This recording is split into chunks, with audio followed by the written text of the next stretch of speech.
Hello, this is another vocal video. This one is exercises for the iambic from The Need for Words by Ptsy Rdnbrg. I am just going to I'm going to read out this section and kind of do the exercise. If indeed exercise there is, I have a staff meeting tomorrow, so I can't do my usual thing of prepping today and then doing the exercise tomorrow because I'm not going to have any time tomorrow. So yes, exercises for the iambic. The iambic is a form of stress which creates continuous speaking rhythm. The iamb is a two-part rhythm, usually made up of unstressed, stressed beats of short and long vowels, e.g. d, dum. Iambic pentameter verse is simply 5 of these sequences put together to form 10 beats of alternating unstressed and stressed beats. Dee-dum, dee-dum, dee-dum, dee-dum, dee-dum. When I do count the clock that tells the time. Regular iambic pentameter rhythm has a steady tick-tock beat like that of a clock. It is also, metaphorically speaking, like a heartbeat or the beat of the pulse. The first rhythm we hear in the womb, the last we feel before death. The iambic pentameter rhythm is that primal and consequently that powerful. It influences the rhythm of our everyday speech, and we often speak in iambic pentameters without being conscious of it.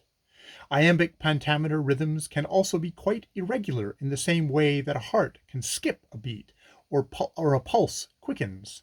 My love is as a fever longing still for that which longer nurseth the disease. Like our inner biology, the iamb responds to pressure, tension, and stimuli, which means the routine stresses may suddenly fall in different places.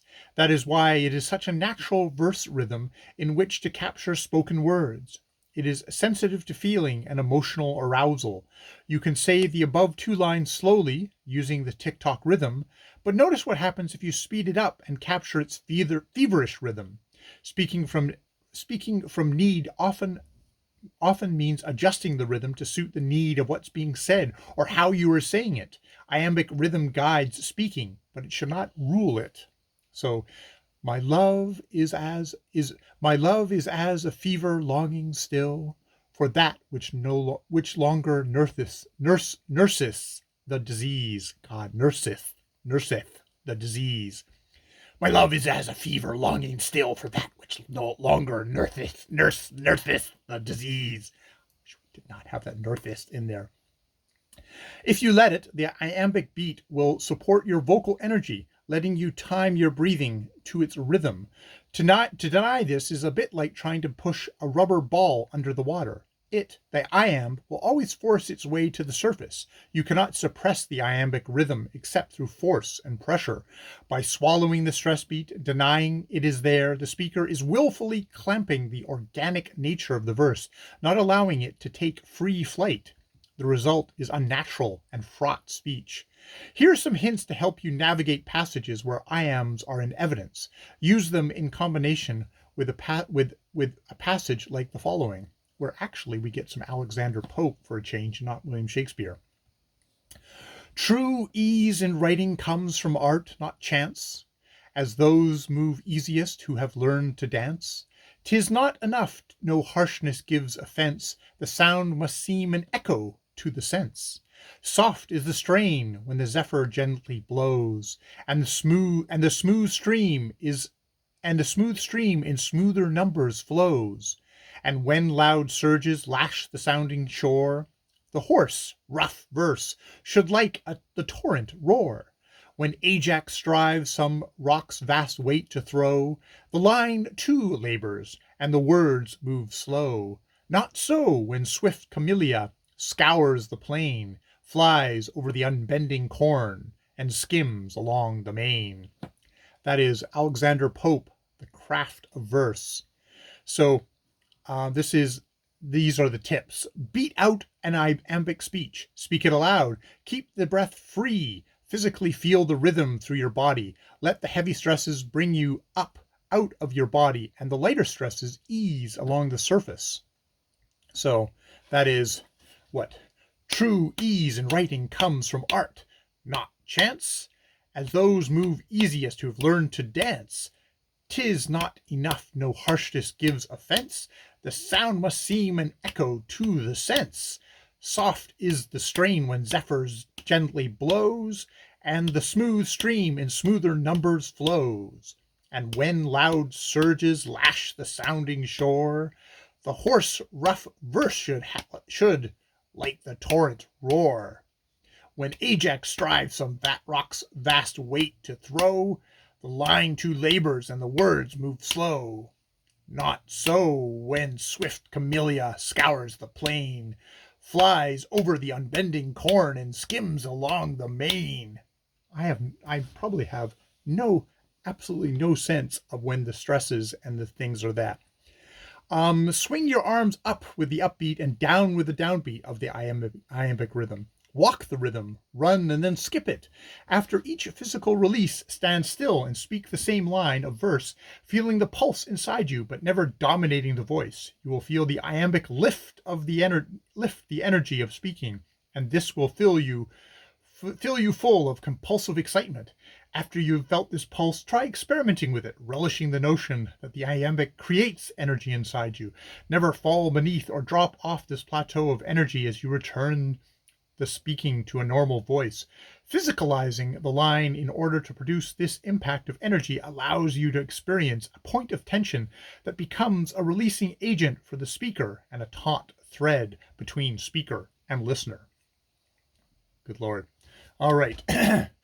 True ease in writing comes from art, not chance, as those move easiest who have learned to dance. 'Tis not enough, no harshness gives offence, the sound must seem an echo to the sense. Soft is the strain when the zephyr gently blows, and the smooth stream in smoother numbers flows. And when loud surges lash the sounding shore, the hoarse, rough verse should like the torrent roar.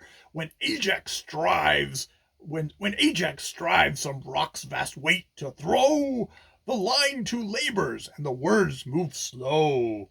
Not so when swift Camellia scours the plain, flies over the unbending corn, and skims along the main. Oh, that's exhausting. I don't know if I feel the elation. Return again to speaking the lines. Pause with a thought, and also against it. Let the energy drop. You will begin to feel the iambic failing to give you energy. You will, in fact, feel both yourself and the verse unraveling through energy loss. Try accompanying this part of the exercise with a physical movement. Slump, for example, as you pause. As you start to speak again, you will have to energize your body doubly. An image I use that you may experience is one of continually falling off a surfboard or skateboard. You keep missing the wave or trip over a rutted surface. Think of the energy you then have to use to get started again. True ease in writing comes from art, not chance, as those move easiest who have learned to dance. 'Tis not enough, no harshness gives offence. The sound must seem an echo to the sense. Soft is the strain when the zephyr gently blows, and the smooth stream in smoother numbers flows. And when loud surges lash the sounding shore, the hoarse, rough verse should like the torrent roar. When Ajax strives some rock's vast weight to throw, the line too labors, and the words move slow.